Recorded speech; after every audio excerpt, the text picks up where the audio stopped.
overt. But yeah, I mean those are two very different approaches. Now, when you talk about, hey, this potentially could take that Miller approach out of the equation, that's scary.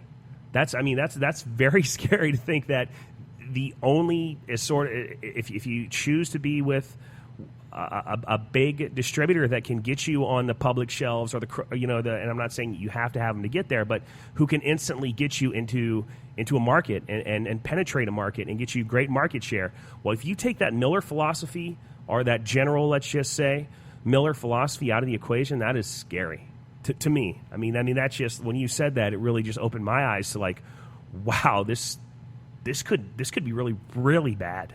I mean, really bad and impactful for all of us craft brewers. So it could be, and it's taking Miller cores out, and it's introducing the unknown of what Molson Coors' attitudes towards distribution would be, and stronger incentives for Molson Coors to, like I said, to sort of mimic what AB-Inbev is doing with distribution.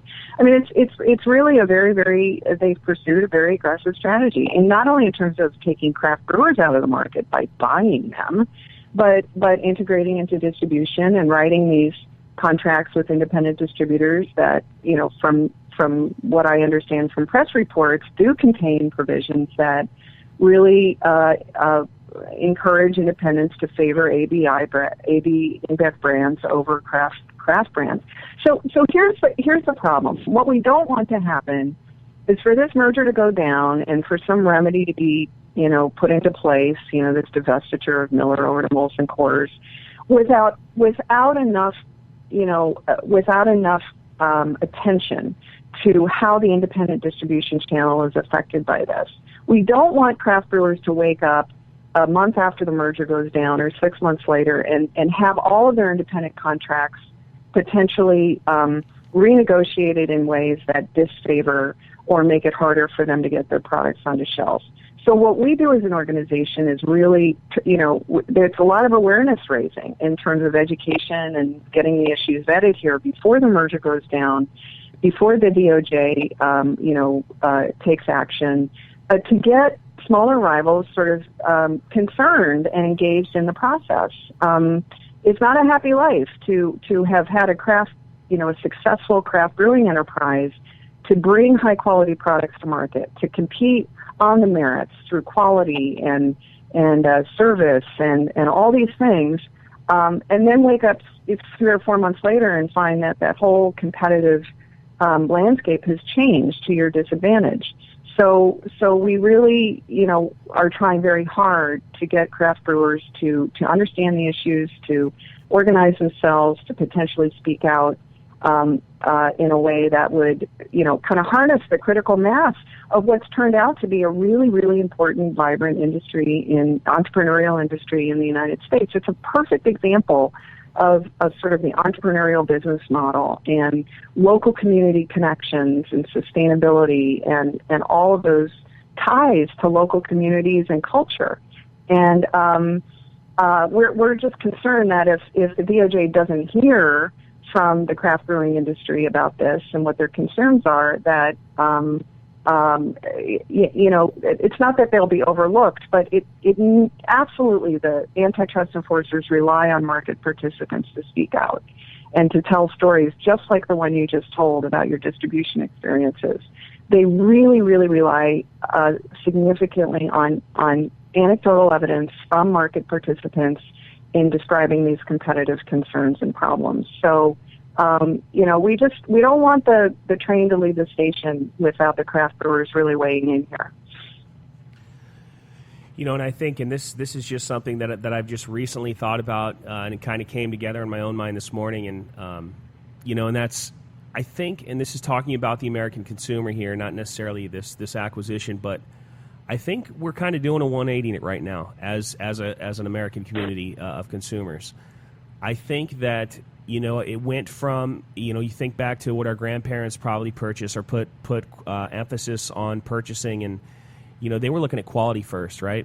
And I don't know about pricing structures back then, but I don't think plastic parts in mass were around in a lot of things in the 20s.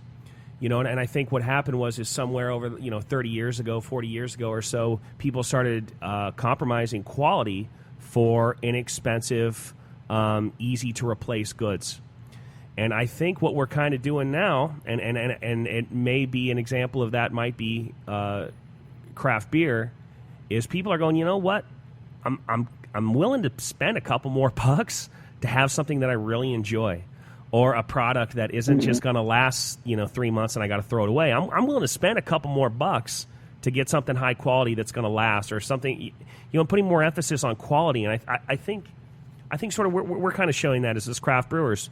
People are willing to spend $9.99 or $10.99 for a 6-pack of a beer that they really value and enjoy drinking and enjoy that experience. And I think there might even be a bigger evolution going on, and the craft beer sort of craze that is right now is a symptom of that evolution, to go back to quality over cost. I don't know. Maybe I'm wrong. Maybe that's just a rant of mine. I do that, but that's just kind of something that I'm thinking about as we're talking, and just kind of occurred to me, recently. So I don't know if you want to chime in on that, but that's something I think might be happening right now. No, I think you're absolutely right, and I would add, I think you said it well.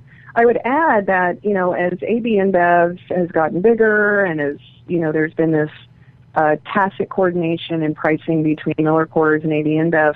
Remember, the whole outcome of that sort of non-competitive landscape is not only higher prices for consumers, for we'll call them mass beer drinkers, consumers who legitimately prefer mass beer over craft beer, for example. There is a class of consumers that does, for whatever reason, whether it's preferences or income or whatever.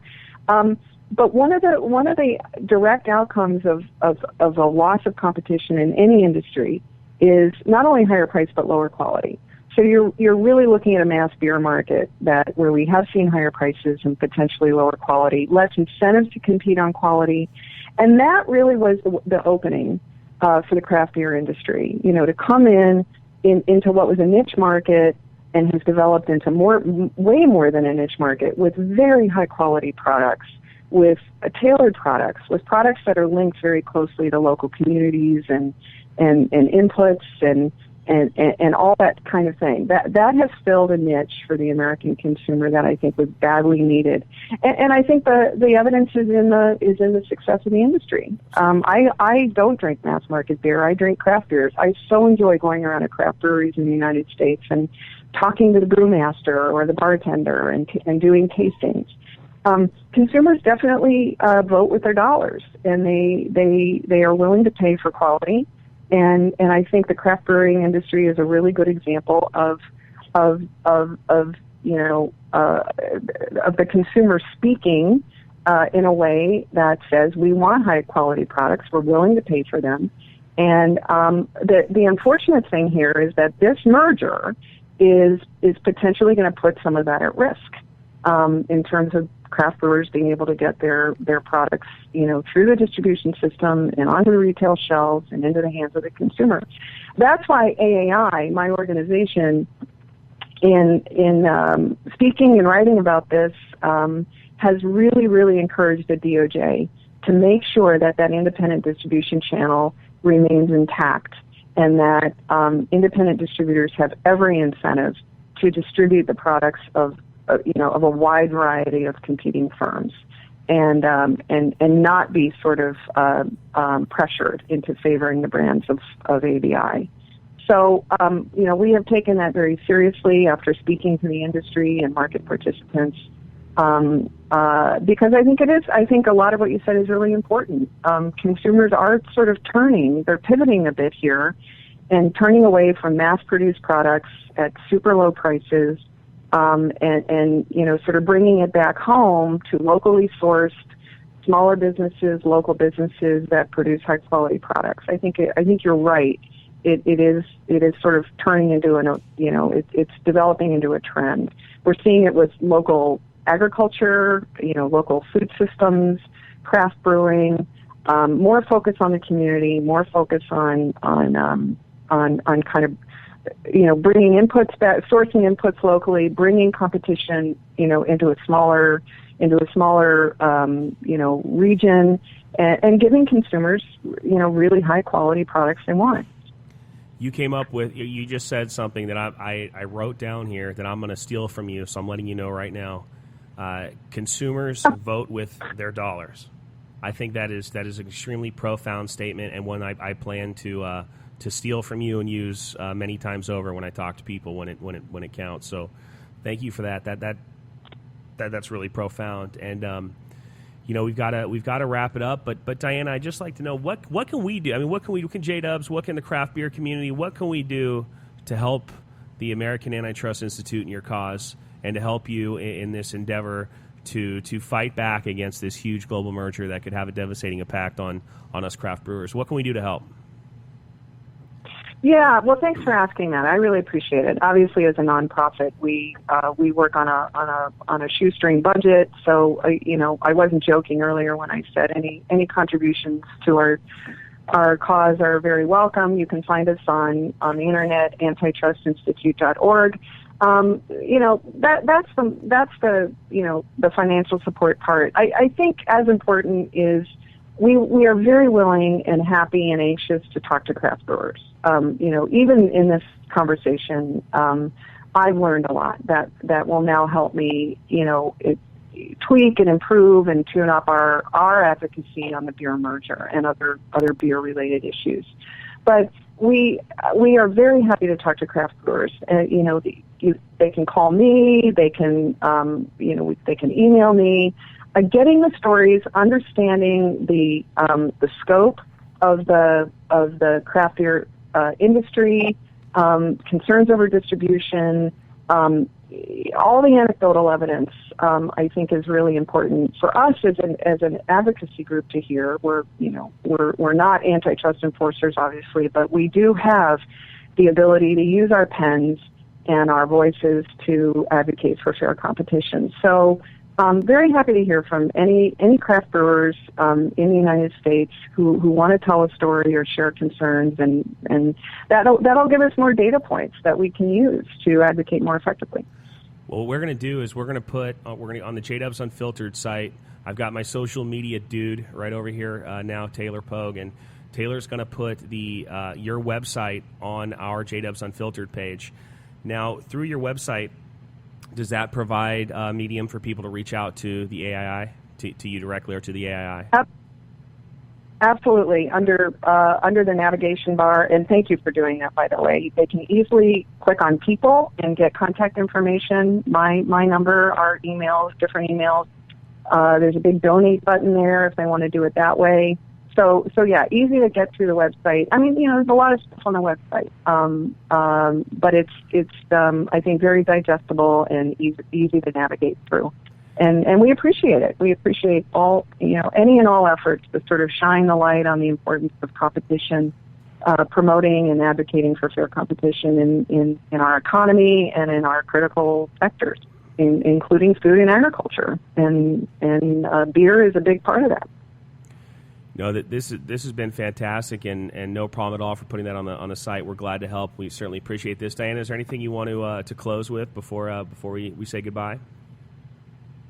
No, I really appreciate the opportunity to speak with you, and I know you've got lots of options in terms of who you put on, but we really do appreciate it, and hope that we can at least try and get people more engaged and educated about these issues. I think moving forward, whether it's beer or whether it's healthcare or whether it's telecommunications, we have to get consumers more involved in these issues because consumers are suffering. We're in the middle of a big merger wave. We've